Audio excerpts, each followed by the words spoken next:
Hey folks, anybody there? Um, Yesterday was a major fail. Turns out that I had old software that was incompatible with my operating system. And so it was more like a radio chat than a video chat. But here I am. This is just kind of a casual meetup. If you guys got any questions, let me know. I'll try to answer them. But I'm going to start out with something that's perplexing a lot of people in the automotive industry. And I think you may have heard that Toyota has announced that the Highlander is going to be an all electric vehicle. Think about it. Just a year ago, this is a company that said EVs are not the way to go, hybrids are the way to go, hybrids, hybrids, hybrids, hybrids all day long. And now it has four electric vehicles in its lineup. And that's not even including Lexus.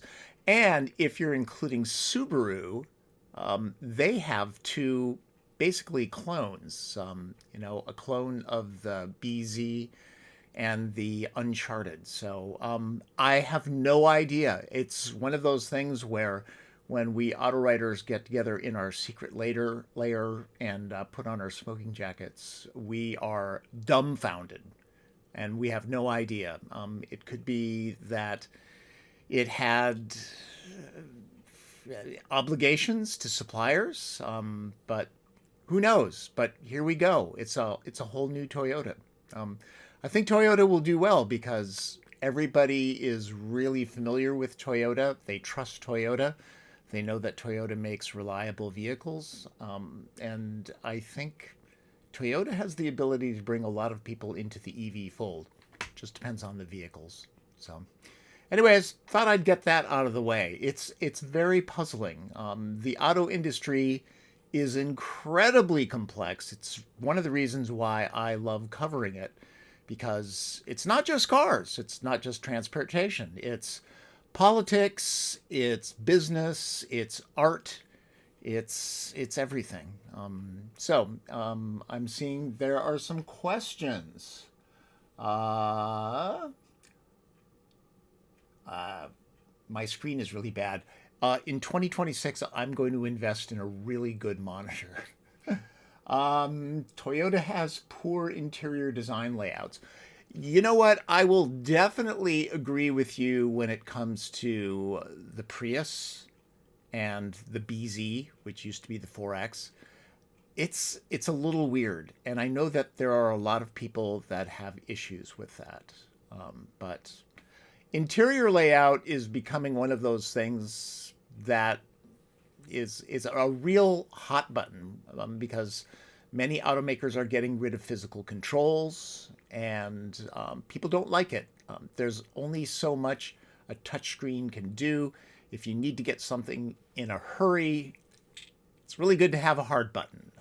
You need to have a certain amount of those to make the car easy to use. I am also a big fan of voice control. Used to be that voice controls were pretty unreliable. The new generation are awesome. They're terrific. If you haven't tried them, they really, really work. You can say something like, "My butt is cold," and it understands that. It turns on the heated seats. It allows you to keep your eyes on the road. Works really, really well. But anyways, did you go to media days for Toyota and Subaru EV? No, I did not go to those because I was having surgery, which is why there is no video this week.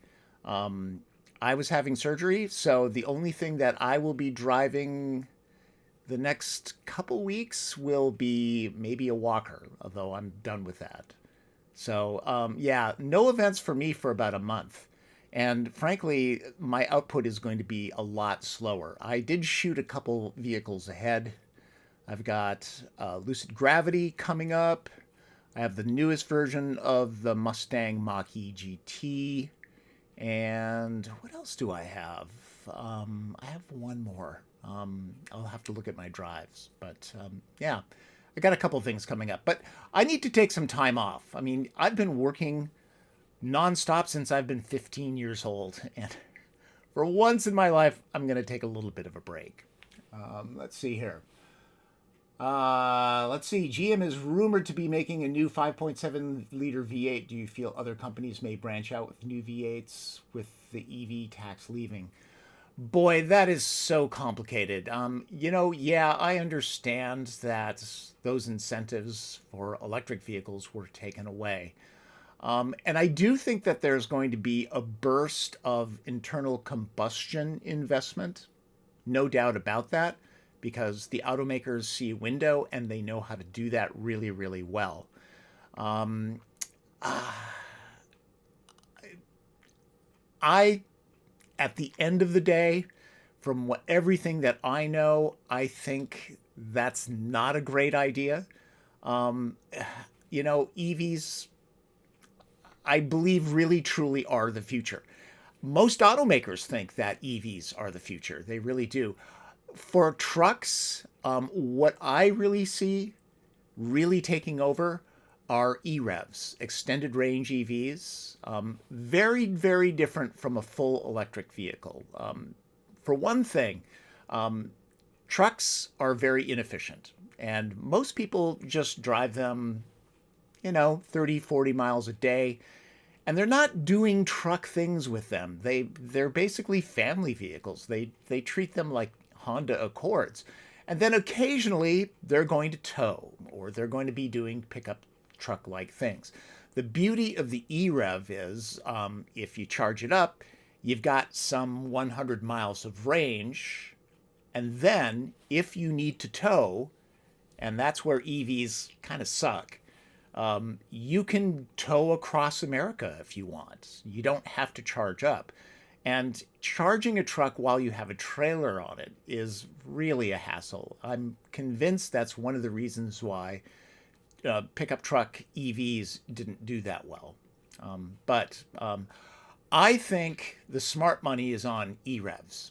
I really do. I think if people looked at it, if consumers looked at it, they would say it's the best of all worlds.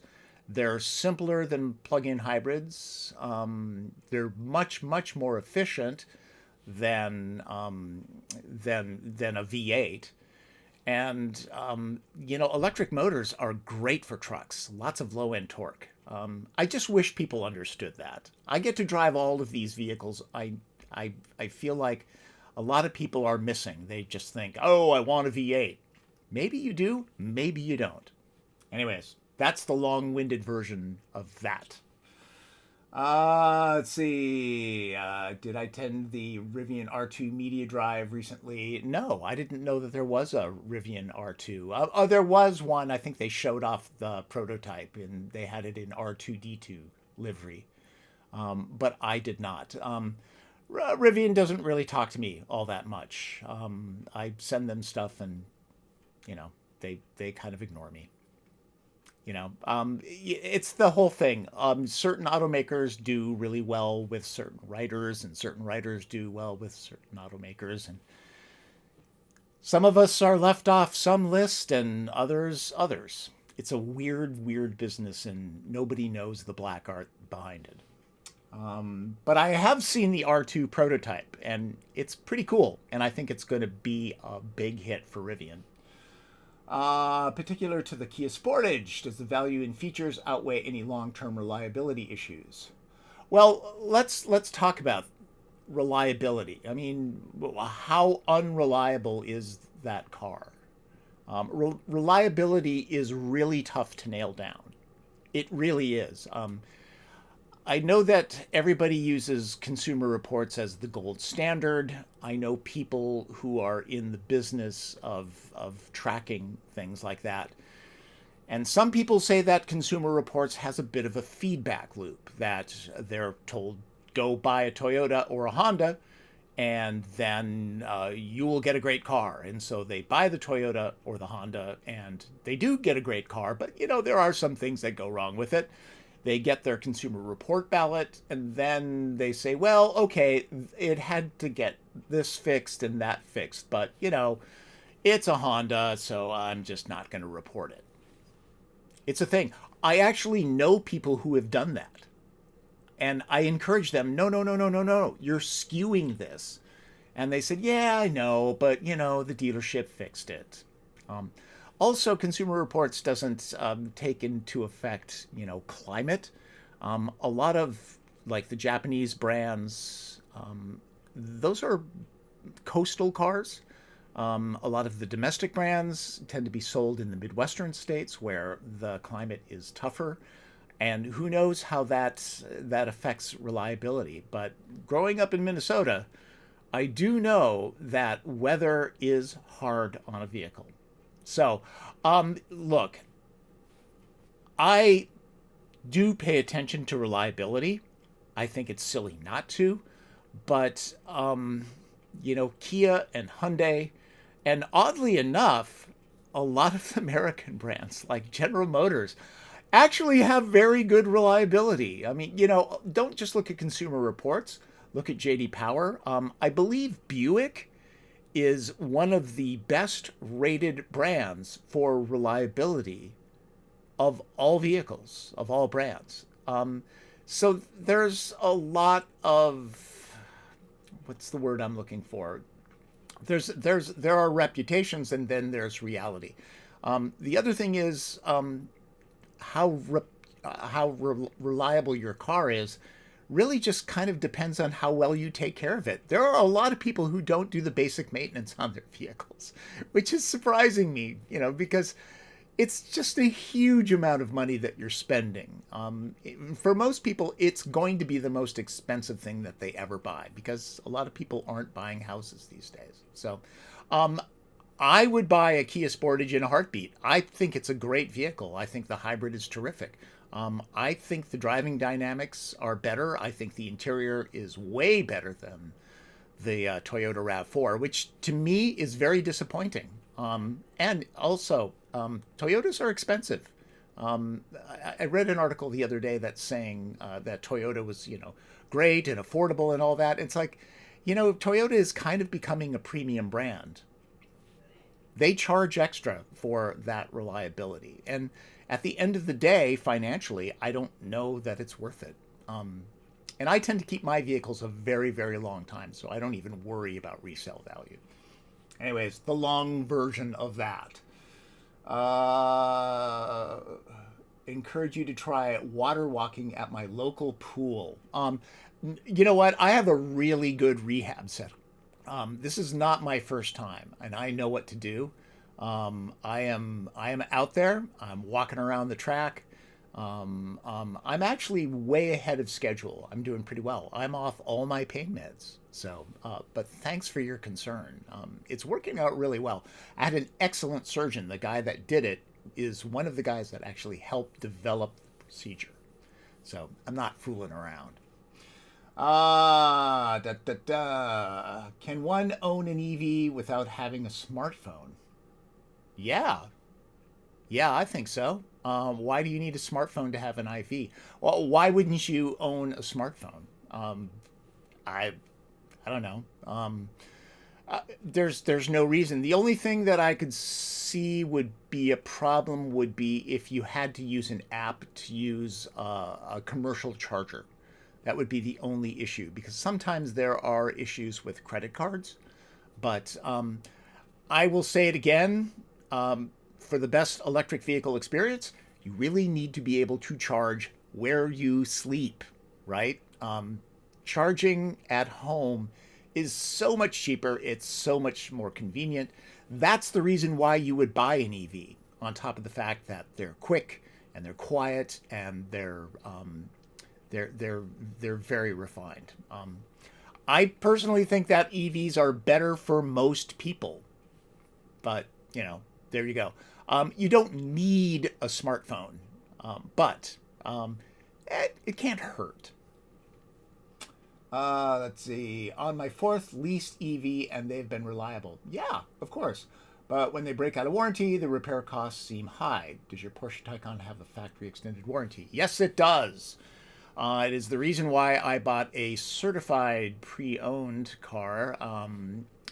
It came with a 2-year extension to the original warranty, which meant there was about a 2.5-year warranty on it. So, and I'm coming up on a year with that car. My, how time flies.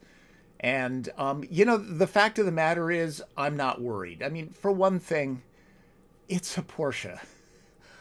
I went in with my eyes wide open. I know that things are going to be expensive. But I also know cars well enough to get past all the misinformation and all of the horror stories that may or may not be true. And so I'm not really too worried about it. The most expensive thing in that car is going to be the battery pack, which mine is really well. It's got great health. I'm not worried about that. And it still has what, 6 years left on the warranty, 5 years left on the warranty, because all batteries have an 8-year, 100,000 mile warranty. Some have even more. And then the brakes, because I got Porsche surface coated brakes. Also knew going in that those are very, very expensive to replace. But the reality is, most of my stopping power is done with regeneration, like 95%. I had the brake life checked on mine, and it's got like 90% brake life left. So even though a brake job on that particular vehicle is like $7,000, ouch, I wanted those brakes because I wanted the Mission E wheels. Maybe it's a dumb thing, but hey, humans do dumb things. I'm not worried about electric vehicle thing. And it's like the batteries last a long time, the motors last a long time. Um, I think as long as you're changing the battery coolant and you're doing all that kind of stuff, I think the thought is that they're much less to maintain on average. Look, your engine might go bad, your transmission might go bad. That's expensive too. Considering the fact that there are a lot more moving parts in those, it's more likely that something is going to go wrong with those. What are currently in my personal stable? I will go down the rundown. Starting with the oldest, an original year, 1990, Miata, Mazda Miata NA, A package. I bought it new, and it's still going. Considering I'm always driving other people's cars, I don't have that many miles on it. I've only got like 80,000 miles on it, and it's 35 years old. Second oldest car is a Kia Soul Exclaim 2012. That's the car that we lend out to all of our friends and family. Whenever they need an extra car, we've got it. For some reason, it's just one of those things that's, really nice to have. It's kind of beat up. It's been incredibly reliable. It's 2012. It's what, 15 years old now, 14 years old now. And it's been great. We've gas and oil. It's been a great car. Then my wife drives a 2018 Chevrolet Volt LT. Also been a great car. Again, plug-in hybrids. If you're using them the right way, they really, really, really work. My wife hates to dip into the gas side of it. And so she fills up 2 or 3 times a year. And I encourage her to only put half tanks of gas in it because, typically she's only driving 30, 40 miles a day. And so she's not dipping into the gas side. I still have my 2014 Cadillac ELR. It's such a unicorn. They made 2,800 of them, right? So it's Ferrari rare. And whenever I drive it, people still just gawk because it's a beautiful car. It's been completely trouble-free. I mean, not that I drive it all that much. I think I've got maybe 30,000 miles on it. But it's been great. The one thing that went on it, the heater went bad. And so that was a $1,200 fix. But and then, of course, the Taycan, which is just a lovely car. I've done lots of videos, so you know that. That's my stable. Okay. Thanks for the car reviews. For 55 years old, has never had a car, live in a big city, and you see them as a nuisance. You bet.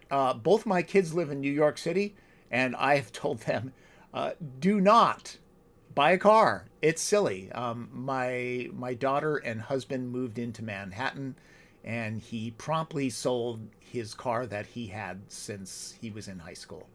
And they miss it on the weekends to get out of town. But yeah, big city, cars don't work. As much as I like cars, I think mass transit can be a lot more convenient sometimes.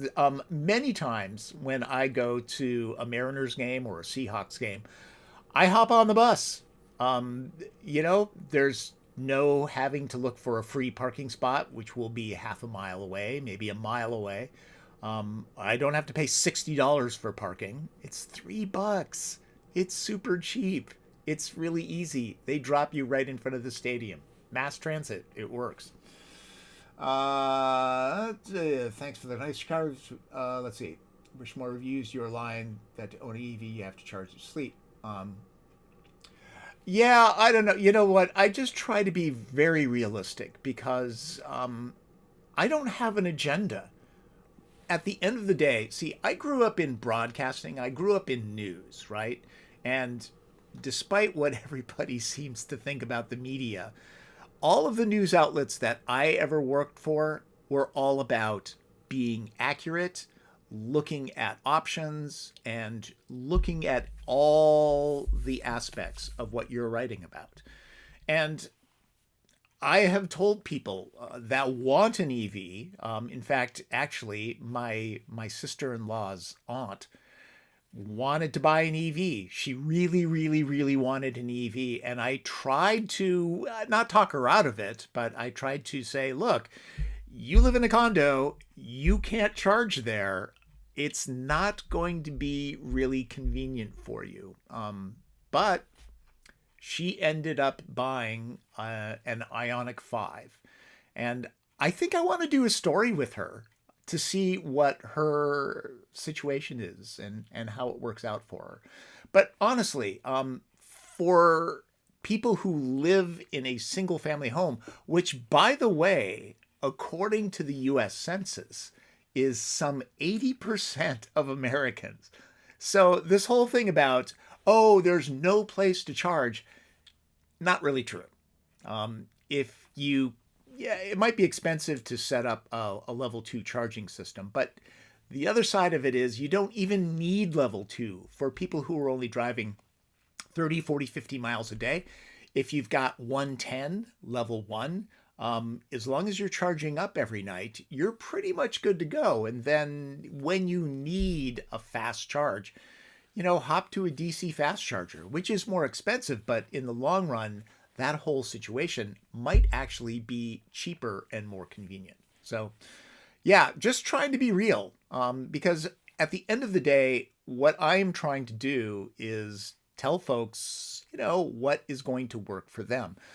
There is a line that I like to say that people don't want information. Automaker or auto shoppers, people shopping for cars, they don't want information. What they want is validation. They know what they want, but they want what they want. And even if I say, in your particular case, a hybrid would be a lot better. No. I'm going to get an electric vehicle. It's like, okay, good luck with that. So anyways, thanks for the compliment. The differences between the Taycan and the e-tron GT in greater details. Look, there are differences between those two cars, and I'm not going to get into detail on that because there's a lot of people here that aren't interested in that. But according to the folks at Porsche and Audi, the first generation Taycan and Audi e-tron GTs do have some differences. Now, the battery pack, the motors, those are generally going to be the same. And obviously, most of the body panels on the Audi are different from the Porsche. But there are some electronic controls that dictate handling. There are some redundancies in the Porsche that don't show up on the Audi. Is that going to make a difference to you? Probably not. It probably won't.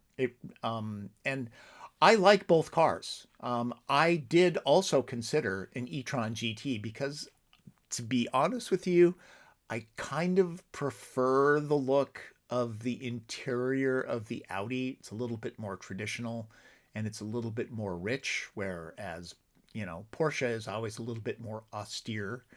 But at the end of the day, I had a better choice of Taycans because there's a lot of those. There are not nearly as many Audi e-tron GTs. And every single one of the e-tron GTs I looked at had really weird colorways, very odd. And so on top of this, and I think I've covered this before, um, the Taycan is a little bit near and dear to my heart because when I was working for the New York Times, Porsche, of course, thought I was kind of important. And I had access to the development of that car long before most auto writers. I was sort of, I wouldn't say embedded, but I knew about that car long before other people did. I knew what it looked like before other people did. The only thing that I wasn't privy to and found out with the rest of the world was what the name was going to be when it changed from Mission E, which was the concept, to Taycan. But and every single one of the cars that I looked at was always white with Mission E wheels. So the fact that I was able to buy a Taycan with that was in Carrera white and with Mission E wheels is sort of like the ultimate souvenir of a really, really great story that I worked on. So, yeah, I don't think you can go wrong with either one. Listen to your heart. Uh, so good luck on that.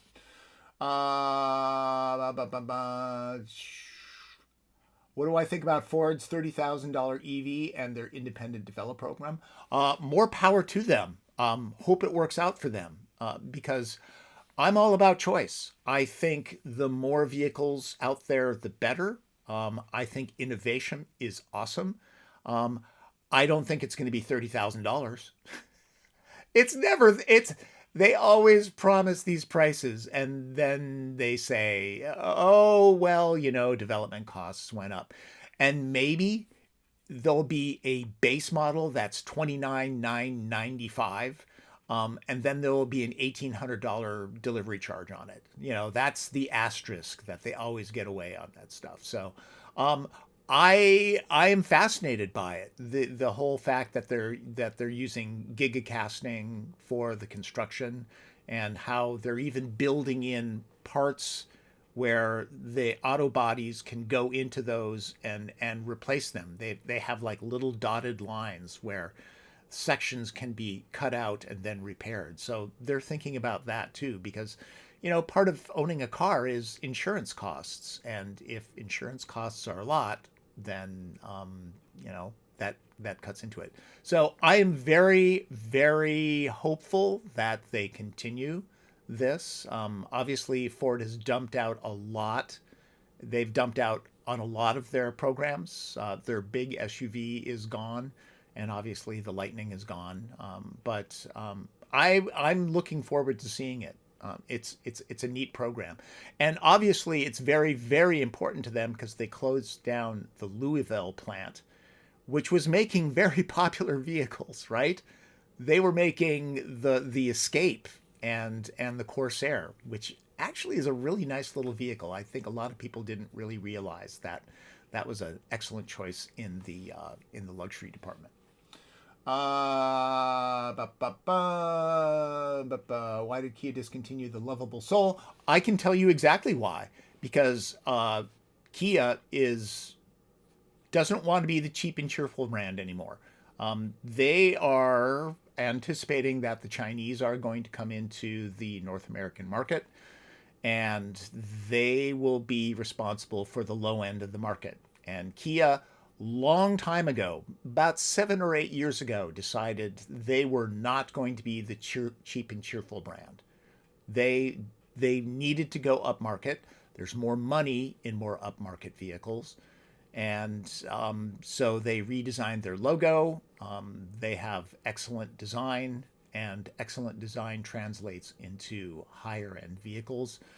And so the Soul was the very symbol of the cheap, affordable car for Kia.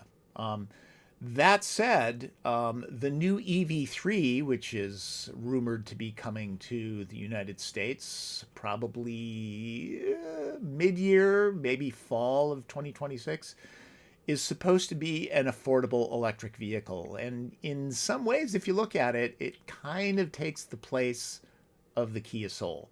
And there's also the Seltos. But hey, as a Soul owner, original generation, kind of miss it. It had pluck. It was a cool little car, and a great little car. Uh, Best manual transmission on sale today. Bang for the buck. Mazda Miata can't be beat. It is one of the best gearboxes money can buy, regardless of price. After that, I would go with anything that Porsche has, and BMW too. I did read an article with one of the BMW executives that he said, prepare yourself because the manual transmission is going away in our cars. It just is. It's way, way, way too expensive for them to develop new gearboxes. And since the take rate is so low, enthusiasts make a lot of noise. But frankly, enthusiasts don't buy a lot of cars. We're talking like 3 or 4%. Enthusiasts are the tail that wags the dog. They talk a big talk.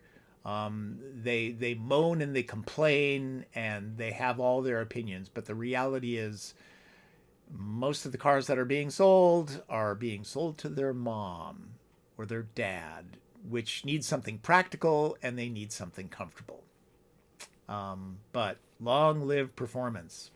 I love performance cars. I love my Miata. I love my Taycan. Volt was the best car GM ever made, in my humble opinion. I own kind of two of them because I own a Volt and an ELR.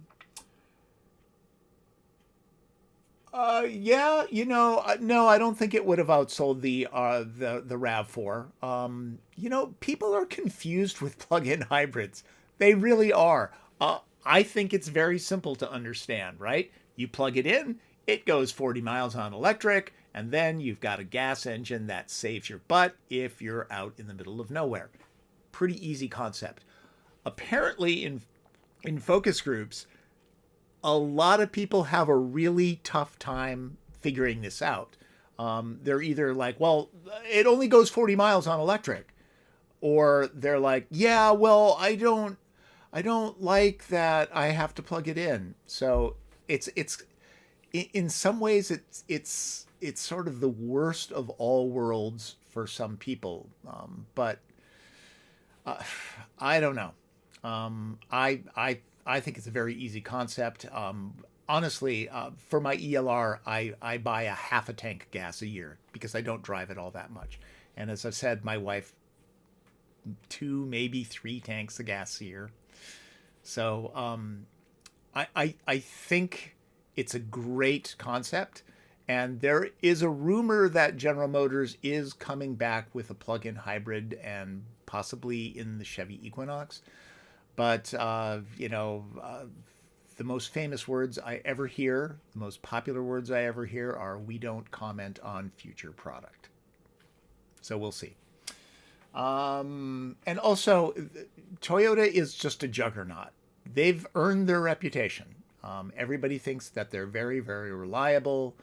And, their hybrid system, pretty bulletproof and pretty efficient. So RAV4 is the 500-pound gorilla in the automotive world. It's what sells. A little late. Sorry if it was covered. Do you think Polestar variants that was teased as a wagon will come to the U.S.? I don't know. Look, I love wagons. Apparently, as an automotive journalist, I am contractually obligated to love wagons. It's a joke among us auto writers. Wagons, brown, diesel, manual transmission. That's how you get into the club. But Americans don't like wagons, even though wagons are basically sporty SUVs, right? They have all of the utility of a sport utility vehicle, but they're lower to the ground. They handle better. Americans like that command seating position. And our population is getting older. That's one of the reasons why SUVs are more popular, because the H point, which is the hip height of the seat, that seat level, which is called the H point, it's really easy for older people to slide into and out of it. I have a friend that I watched him try to get in and out of my Taycan, and it was a little uncomfortable because he had a hard time. And to be honest, well, he wasn't really that much older than me. And I had a bad hip. But anyways, it's a real thing, right? Again, enthusiasts, they talk a lot, but the real market is for mainstream vehicles. And unfortunately, wagons, I don't see it as much as I like to see them. I mean, I love the new Audi Avant. It's just lovely. It's a great thing. Would love to know the story of why I moved on from the New York Times. Well, if I'm going to be completely honest with you, I didn't move on. I was pushed out. And it's only because they canceled the automotive section.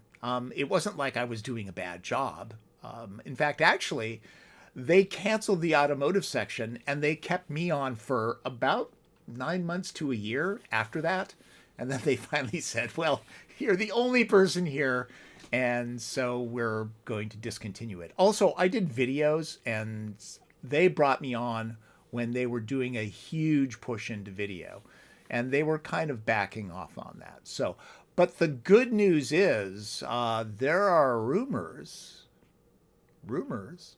that Wheels is coming back to the New York Times. More on that soon, but it's good news. I loved working for the New York Times. They are an excellent bunch of journalists. I learned a lot. I learned to be a better writer. I learned to be a better communicator, and I would do it again in a heartbeat. So more on that later. Thinking about buying a Bolt EUV Premier. The values are really good right now. Thanks for the videos. And do you think a Bolt EUV? That's the one that I would buy. I think they're a terrific value. My sister-in-law has a Bolt, which is the standard Bolt. I think they're great vehicles. I was dumbfounded when Chevrolet canceled it. I don't know why. I mean, I know why, but they should have fought harder. I think it's a little weird that they're bringing it back, and then they're also saying, well, we're only going to make it for a limited time. The word is that they're already working on a new version of it, but we'll see. I think it's a great value. Obviously, make sure that if it was subject to the battery issue, make sure that that has been taken care of. And what else am I? Just make sure everything, as little maintenance that needs to be done on that vehicle, just make sure that it was done. There's also a thing that's popping up on my radar screen from a number of different sources, that there are going to be a whole bunch of used EVs coming off lease in the next 3 to 6 months. And if you can wait, there might be some amazing bargains to be had. A used EV is especially good because you don't have to worry about how it was maintained. You don't have to worry whether or not the oil changes were done and all that kind of stuff. Yeah, I think the Bolt EUV is a terrific little vehicle. My wife almost bought one. I encouraged her. At the end of the day, she's very pragmatic. She goes, we don't need another car. So yeah, go for it. Let's see. How's level 2 charging working? Yeah, everything about it is great. Even with plug-in hybrids, my wife was like, "Why are you spending so much money?" Because the installation on my system was just off the charts expensive because I live in a very old house and I had to do trenching to get electricity out and drilling through concrete. If you've seen any of my videos where I'm charging, you know that that's where I'm going if there's a nuclear blast. It was hard, but it's great. Even with a plug-in hybrid, if there are some days when my wife will drive around early in the morning, she's dropping people off at the airport and all that kind of stuff. She comes back and she can charge up enough in 2 or 3 hours so that she's got enough range for the rest of the day. She uses the gas engine a lot less. You don't need level 2 charging if typically you're only driving 30, 40, 50 miles a day, especially if you have an EV that has 300 miles of range. For those days that you drive a lot more, you can kind of make it up. It all works out. But level 2 charging is really nice to have. It really is, especially with all the EVs that I test. And the charge point system is great. I mean, not a lot to complain about. It plugs in, I put it back, plug it in. I don't use the app because that concrete bunker really keeps it from getting any Wi-Fi signal from my house. And I don't need it. We don't have anything that we need to charge. We had to schedule things, but apparently the app is quite good. What's my thought on the Rivian R2? I've seen the prototype about a year ago, and I really like it. I think it's going to be a huge hit. It looks great. It's got all the appeal of the R1 in a much more compact form factor. I think it's going to be able to seat 5 pretty comfortably. It's got some cool features. I think it's going to be a big hit. I haven't seen it lately. I wasn't invited to the big shindig that Car and Driver and Motor Trend were invited to. But it looks good. My guess is, like any new vehicle, like say the Lucid Gravity, there's going to be some software teething problems. There's going to be some issues. I don't think those are a big deal because unless it's Volkswagen ID4, software issues have been, they're always able to be fixed. I have a friend who is an ID4, and I did tell him, you might think about the software issues, and he went ahead and he's not very happy with it. But I like the ID4, I just don't like the software. 6 years on with your i3. Yeah. I think a lot of people are surprised to know that you don't need level 2. It's much more convenient. It really is, but you don't need it. Which generation is of 911 is my favorite? They're all my favorite. I don't have a favorite. They all have their advantages. I mean, if I was going to pick a favorite just because of sentimental value, is the one before the current generation 992, because I just have a great story about going to Monterey Car Week, and my son was going to school down in the Bay Area, and I picked him up, and the two of us drove up the California coast and the West Coast in a lava orange 911 Turbo S. And we still talk about that drive. It was just mind blowing. He got to really appreciate why it was such a great car, and we had great talks, and we had great food, and isn't that what a car is all about? A really special car.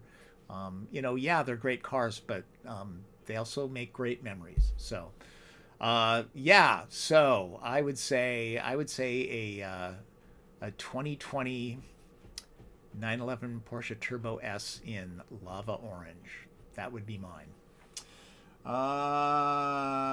What do I think of the EV Highlander? Looks pretty compelling. Yeah, it sure does. But it doesn't seem to be any different from, say, the use case of a Hyundai Ioniq 9 or a Kia EV9.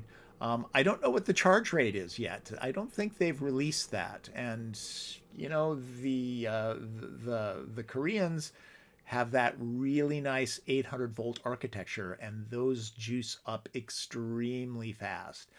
Only good if you're road tripping, right? I don't think everybody needs a really fast DC charge rate. But until I know more about it, I'm going to say, hey, Toyota, welcome to the EV world, even though you resisted for years and years and years. It is a little bit of a mystery to me why all of a sudden Toyota has so many EVs. Four of them. And that's not even including Lexus and Subaru, because, their EVs are being ported over to Subaru. More to come. I think the exterior design looks really nice. I have to say, it's certainly better than the outgoing Highlander. But I'm shocked that they've gone from Highlander being an EV or being, gas and hybrid, and then going full EV. Obviously they have the Grand Highlander, but still, that's quite a leap, especially for Toyota. Um, you love your 2000 Boxster manual. You would never buy an automatic version. Yeah, of course you do. Those are great cars. Enjoy. All right. Yeah. I love those cars. And just enjoy it. There is something, and I know people think, oh, you're only buying a Porsche for the label, the badge, and and it's like, no, no, no, no, no, no, no. Uh, those cars really have something special baked into them. The hairs on the back of your neck really know that. And anybody who really enjoys cars and understands cars and loves cars will say the same thing. I do read about, I typically don't read other people's automotive stuff. I just don't.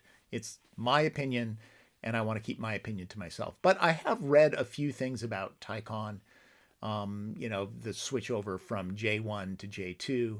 And, you know, even the most grizzled vet that doesn't really like electric cars says that the Taycan is special.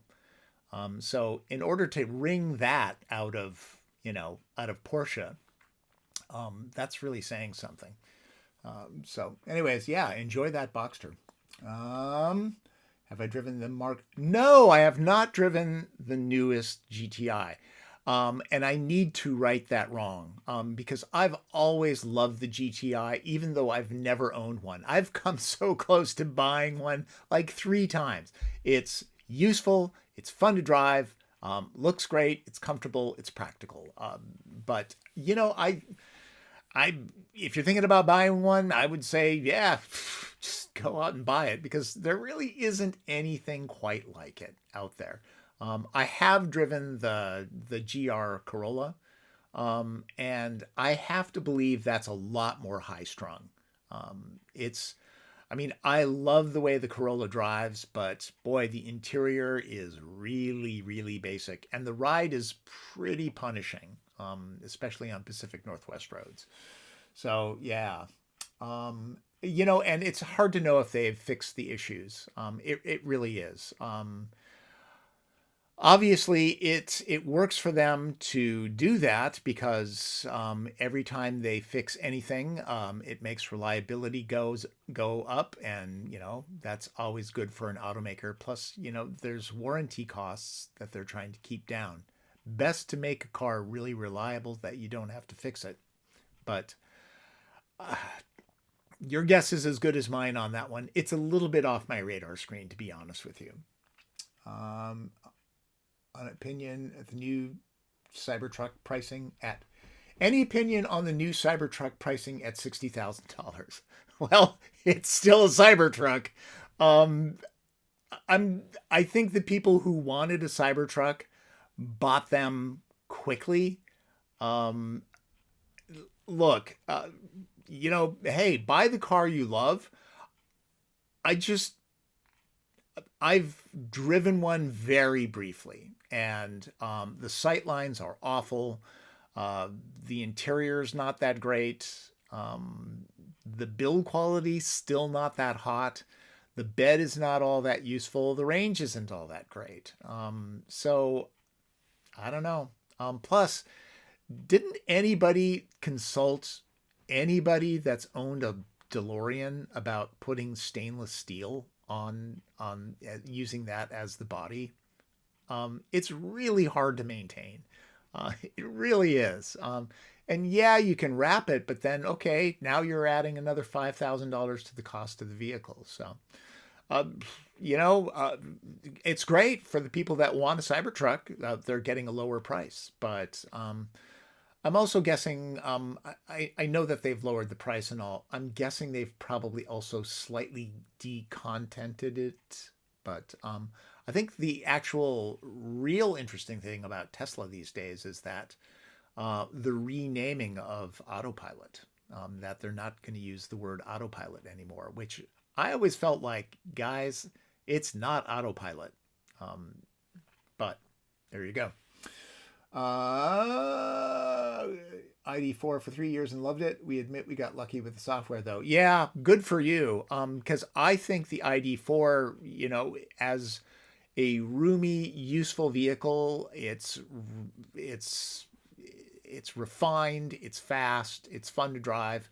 I've just known people that had horror stories with the infotainment system. But I want to hope that they're working it out, but we'll see. Are minivans making a comeback? What about city vans? I don't know. I don't think minivans are making a comeback. I think they're stable. Look at Honda and look at Stellantis. You look at anybody who makes vans, and it's not as if they're updating them. There are no new vans. In fact, the Odyssey is pretty long in the tooth, as is the Pacifica.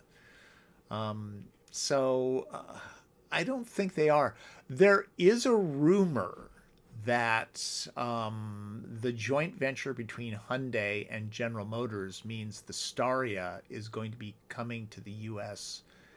as a Chevy. I don't know about that. There's also a rumor that the Kia PV5, which is kind of a cyberpunk looking van, is coming. If you've been to any of the auto shows like the New York show or the Los Angeles show, it's a really cool looking vehicle. If you go to just look it up on the interweb, you'll see. It's pretty cool. But there is a rumor that it might be coming, which would be great. And of course the ID Buzz, which it's kind of sad that it worked out the way it did. But I know a particular guy who is very, very well known in the automotive world, and his wife really wanted an ID Buzz, and he went to 3 different Bay Area Volkswagen dealerships before they came out saying, "Hey, I think I want one of these. What are you asking?" And I think the cheapest one was you had to put down a $20,000 deposit, and it was $15,000 over MSRP, no choice of color. And so the joke is, he came home and his wife said, "Well, what did they say?" And he said, "Well, effectively, they said, go buy a Toyota Sienna." I think what ended up killing that, along with kind of lower range than most people expected, was the money grab on the Volkswagen dealership side. Um, I think they helped kill it, and and these are the groups that are screaming bloody murder that they're not getting Scout. That Scout is going direct to consumer. I can understand why Volkswagen is doing that. So there are some really good dealerships out there. There are. There's no mistake about that. I know a bunch of them. But there are also dealerships that take every opportunity to mess things up for consumers. So okay, last one, and I should probably pretty much wrap this up because this has gone longer than I thought. This was just kind of a test to see if my software was working, because yesterday was just an absolute disaster because there was so much conflict going on with my computer. Should I buy a used 2021 Subaru WRX STI or the new WRX? Boy, okay. Budget. Um, Also, let's face it, if you're buying a used WRX, how has it been treated, right? You're buying an enthusiast's car. Maybe it's a garage queen. That's a real possibility. Um, but how do you know how much it was tracked or beat up? It's hard to know. There are advantages both ways. Obviously, you're going to be buying a used car and you're going to be saving a lot of money. You will have to plan for some amount of maintenance because it's used. A new car, you know exactly how it's been treated, and you can, make sure that all the service is done and you're good. Obviously, then you have depreciation. But then again, if you keep your car for a long, long, long time, like I tend to do, then depreciation isn't as much of a big deal. So, sorry, can't help you there because with any used car, it really depends on how well it was taken care of by the previous owner or owners. Good luck on that, but have fun, okay?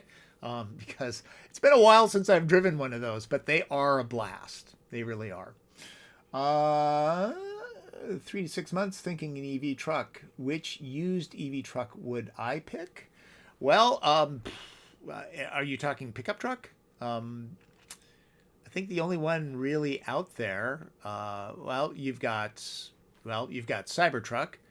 You've got actually there are. Okay, you've got Rivian R1S. Nice trucks, and you could probably get a good deal on those. You've got the GM pickup trucks, Hummer and Silverado EV and Sierra EV, and you've got Ford Lightning. So, you know, uh, personally, I feel like the GM pickup trucks on the Ultium platform are pretty much unbeatable. I really like those trucks, and Martin Campbell, my partner in crime, he also loves those trucks. They're terrific. The software is solid. The performance is off the charts. They charge really fast. They have an excellent range. They've got the midgate that adds a surprising amount of flexibility.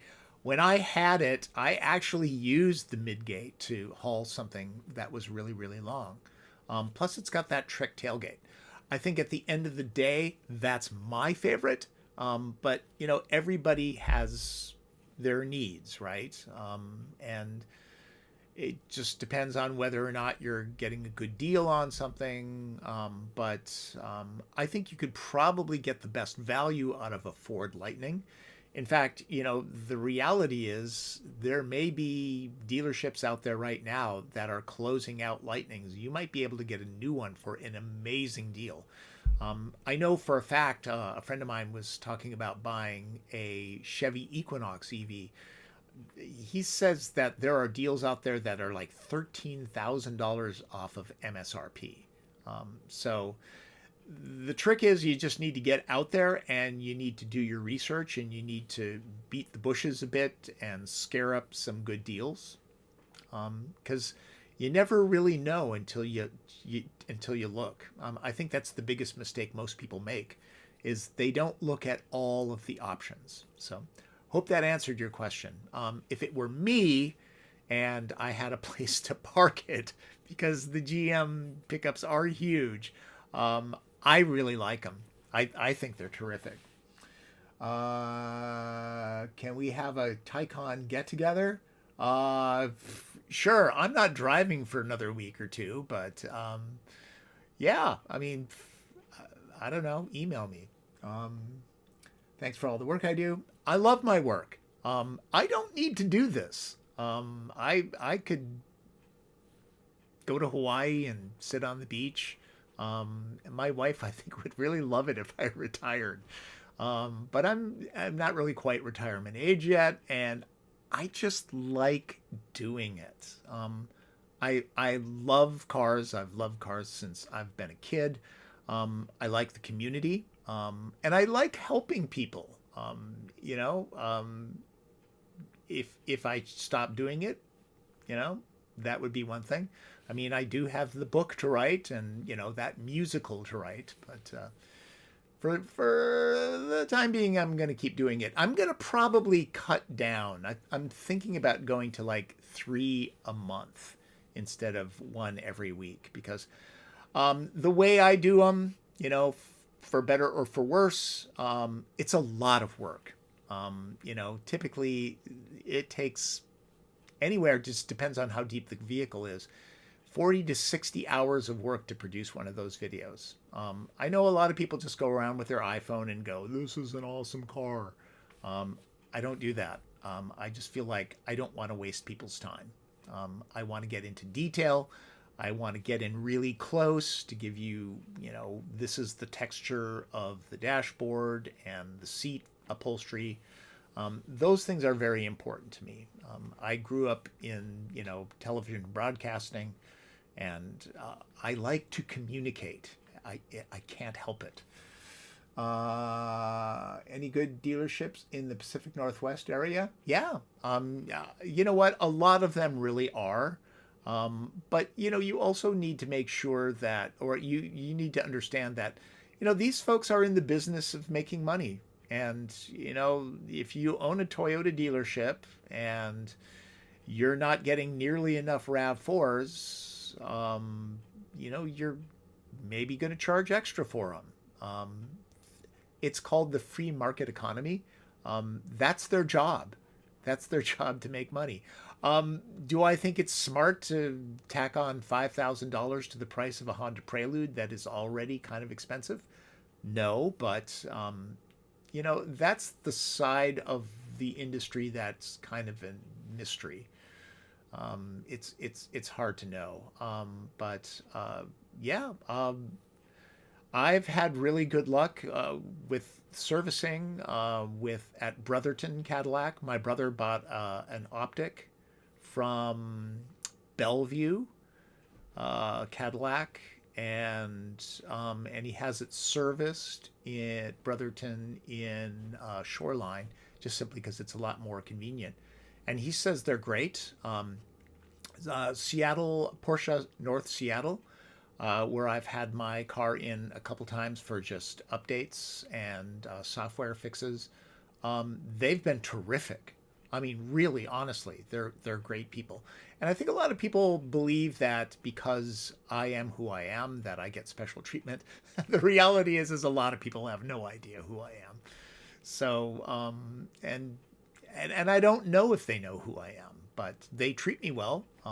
And I had good luck at Bill Pierre Chevy, where we bought my wife's Volt, and I know the Chevy dealership down in Tacoma is terrific. I've dealt with some of these people. You know, the reality is if you're in a dealership and you feel like you're getting jacked around, a lot of people feel like they're captive. No, you're not. Walk away. Go away. walk away. Just, you don't have to deal with it. I've done that many times. When I was buying my wife's Chevy Volt, um, originally they said the deal was this, and then I got there and they go, well, we sort of misspoke. And I said, okay, see you. And they were like, where are you going? I went, there's no way that I'm going to take that deal. My wife says this is the deal. If I go home and say that I paid $3,000 more for this car, I'm never going to hear the end of it. So see you later. So, 2 days later, I get a phone call. Okay. Walk away. Go to another dealership. If you need it serviced, you can go to the dealership that's closest to your house. But so many people just roll over and play dead. Don't do that. Stand up for yourself. Number one on Porsche Seattle North. Yeah, they're really good. Yes, I do still have the ELR. Do I still work with the New York Times for car reviews? Well, they canceled their car review section. We talked about this earlier. Stay tuned. There might be news. There are no good. Nah, that's not true. There are some good dealerships, and I've dealt with them. So, anyways, the review, the Bolt EV was a huge help in helping me choose. It's my new car. Thanks. There's actually, I was in my neighborhood shooting a car against this really nice house. And this guy came up to me and goes, hey, what are you doing? And I said, I do car reviews. And then he sort of looked at me and he goes, okay, I just moved into this neighborhood. I now know who you are. And you helped me buy my Chevy Bolt. And I was like, oh, cool. Well, I hope you like it. So, it's one of those things that I do try to give as accurate as information as possible. And so I stand by what I say. I think there's so many automotive writers that feel like they have to have attitude and they have to really diss something hard to prove that they're an automotive journalist. You don't. You don't. I mean, you can point out the shortcomings and the flaws and, maybe a car is too expensive. You can do that. You don't have to hammer on it and, treat it like it's a piece of junk. It's, I'm happy to point out flaws in a car. It's getting harder and harder to find flaws in cars because today's modern vehicles are very, very, very good. But we can be civil. I mean, maybe the world isn't as civil as it used to be, but I'm just trying. I have an ID4 for 2.5 years. The piano black trim is not scratched. Just your experience. Well, good. I'm glad. I've had cars with piano black and it just scratches up really fast. I've had testers that have had piano black and it's scratched. I mean, it's really easy to see. So it's one of those things that I point out. I don't think it's one of those things that's going to make a difference between somebody buying a car and not buying a car. And if it is, it shouldn't be. Because a car is the most complex consumer product on the planet, bar none. There is nothing more complex. Some people will say, well, your smartphone or a computer. The reality is your car is filled with computers. And not only that, they're networked. And so also, you leave it out in the rain, you leave it out in the baking sun, you leave it in blizzard conditions. It gets down to 20 degrees below zero if you're living in International Falls, Minnesota, 140 degrees if you're in Death Valley, and the thing still works. It's a freaking miracle. And so, to dismiss a car for one little function, to me always just makes me go, okay, obviously that's something you really, really hate. But, anyways. Do you ever come back to Minnesota to visit? As much as I can. I was just there this summer, and I really hope to get back. I like Seattle. Seattle's been really good to me. It's a world-class city. despite what people think they know about the city. And it's beautiful. It's it's a lot better to shoot car reviews in Seattle than it is in Minneapolis, because of the cold and all that kind of stuff. I met a beautiful woman out here. I've got a nice house. So yeah, it's great. But I really miss Minnesota. I love Minnesota. I grew up in Duluth, and I love Duluth. And I still have friends there. I get back as much as I can. But there's something about getting back to Minnesota that makes my heart beat a little bit faster. And I love running around Lake Harriet and Lake of the Isles. I used to work for WCCO there years ago, and I had a blast. I love Minneapolis, and I'm sorry to see it's going through what it's going through, because it's unnecessary. Not going to dive into politics, but it's not necessary. Okay, well, you know what? That's the end. And so I think I'm just going to drop out. Again, this was just supposed to be a little bit of a test, but I do like to talk, and I will talk and talk and talk. But I hope you guys got something out of this. Considering that I'm not going to be doing as many review videos in the next month or two, maybe I'll do more of these, and we can get on to specific topics rather than just me rambling on. But, happy to answer questions. So, yes, you will recover. Minneapolis is such a great city. I do remember the second generation Kia Soul launch event was held in Minneapolis. And a lot of the auto journalists were like, why are we in Minneapolis? Oh, God. And, they weren't there a day, and they were like, this place is awesome. And it's like, yeah, it really is. It's a very, very vibrant city. I really love Minneapolis. It doesn't get its due. It's a great, great place. Canada. Love you, Canada. I was just in Whistler before I had my operation. I went up. My brothers went skiing. I hung out and just kind of did some walking. I couldn't go skiing, but love Canada. I mean, I've always lived close to Canada, whether it's Duluth or Seattle. It's always been a very easy drive to Canada. So, and interesting about the tariffs. It'll be really interesting to see how that all plays out. But unnecessary. I think it really screwed up the automakers. But all right. Thanks, folks. Wish we had some more from. Oh, you know what? In Canada, there's some really good folks in Canada. Motormouth. Those guys are great. There are. Those around. You'll find them. So. All right, gang. Thanks for all the kind words. And I think the next video is going to be the lucid gravity. I'm working kind of slow.